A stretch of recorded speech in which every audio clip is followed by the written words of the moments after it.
Ladies and gentlemen, I am an incredibly huge fan of the phrase credit where credit is due, and with the latest Sorcerer's Conclave monthly event, I think they did a lot right with this event. It's probably been the best event by far since I've started playing Marvel Contest of Champions in the last 9 months. It ranks, in my opinion, a little bit better than the Civil War event, which I thought was probably the second best one. But in terms of like 3 very important factors, in my opinion, as you know, have made this the best event. And the first one is kind of the overall difficulty of the event. I felt like there were no really like BS fights. There were no fights that I was like, oh, this fight is just completely rubbishly designed. Like, I thought Ghost Rider, like really lazy design in the previous event where he could only do his level 1, 2, and 3 in that order. And the only way to beat him was either with Scarlet Witch or with Vision. And I like that this event, the final boss is Mordo, a lot more skill intensive. It was all about kind of learning his fighting patterns, learning how to counter his ability of not being able to use your stun, and then kind of overcoming that challenge. And I felt like for a lot of players, initially that might have been a bit frustrating, but the first time you got him down on master mode, it was really rewarding, and I really like that fight. I've done it so many times, and it's really good. I think Mordo is a character, phenomenal character to be added to the game, as well as Dr. Voodoo. They both have some very interesting elements to their gameplay and design. So that's the first thing. I thought the event, in terms of its difficulty, there was not much BS, or pretty much no BS in my opinion. Like before the Ghost Rider one in the Quake, you had the classic Vision as a boss that when you engaged it started with 2 bars of power and would instantly go to his level 3, and that was pretty rubbish. That was pretty rubbish for a lot of players who didn't, you know, read the node beforehand and didn't have a Magneto or Luke Cage or Vision or Scarlet Witch to deal with that.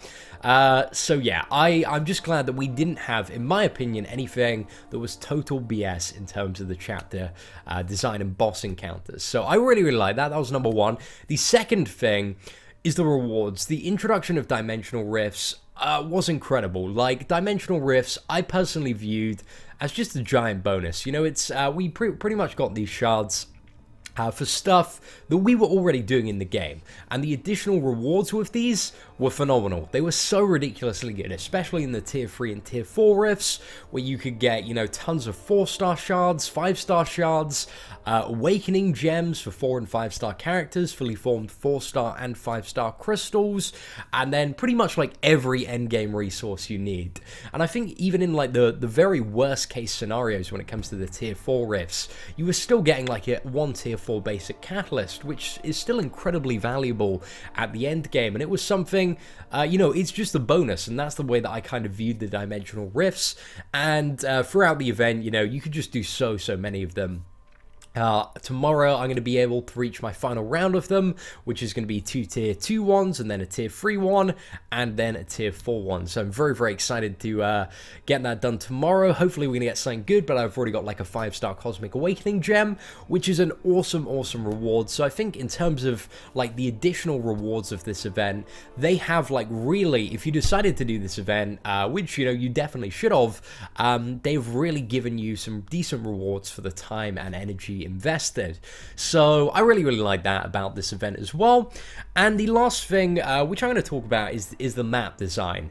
And in comparison to the Ghost Rider event, the Ghost Rider event had some very lazy map design, especially in the final, especially in the very final chapter. There are a couple of nodes and paths where you just literally had to do the whole thing again so that you could cycle off one path.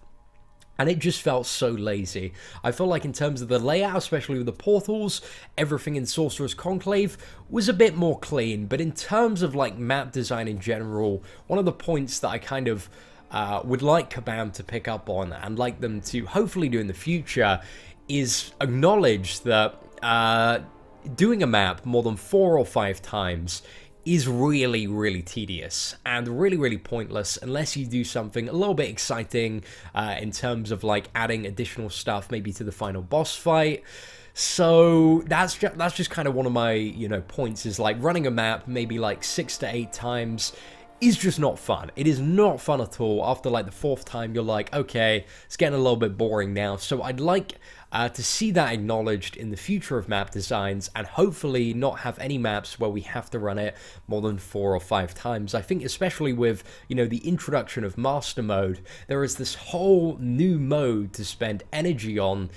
So why just, you know, keep on repeating the content when you can add more difficult content to the game? That's kind of what I'd like to see done, but that's just my personal opinion from a player who gets, you know, burnt out doing like, you know, all of the modes and having to do those final chapters where they have paths that you have to clear, you know, like 6 or 7 times. I find that really, really boring personally, and I'm sure a lot of the player base do. So I think in terms of fun, that would be like a nice addition in a perfect world where we could have perfect player-friendly game design.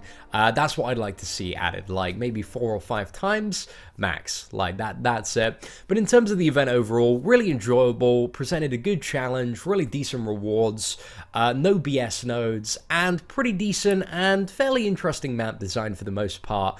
So out of this event, guys, I think this has been one of your best events, and I think in terms of rewards, I really hope we see something similar to Dimensional Rifts in future events where we can get some really, really decent rewards for doing the events. And again, I kind of like that it's kind of like this giant random spinner where you could get like 1 of 10 rewards, and most of the rewards are pretty great. I mean, for some people it hasn't been so lucky, but for others it has been amazingly lucky, and I think that's probably what you're going to get with, you know, all of the events, guys. Like, RNG is RNG, but with the amount of rifts that you can do throughout the course of the event, I think statistically, like, you're bound to get lucky, like, at least a couple of times in the Tier 3 or Tier 4 rifts. So, ladies and gentlemen, that was just my thoughts on the Sorcerer's Conclave event and what made it such a good event. Again, I'm really interested to get your perspective. Did you enjoy the Sorcerer's Conclave event more than you did previous events? You know, do you agree with my points? Do you have any additional points? Do you have any counterpoints?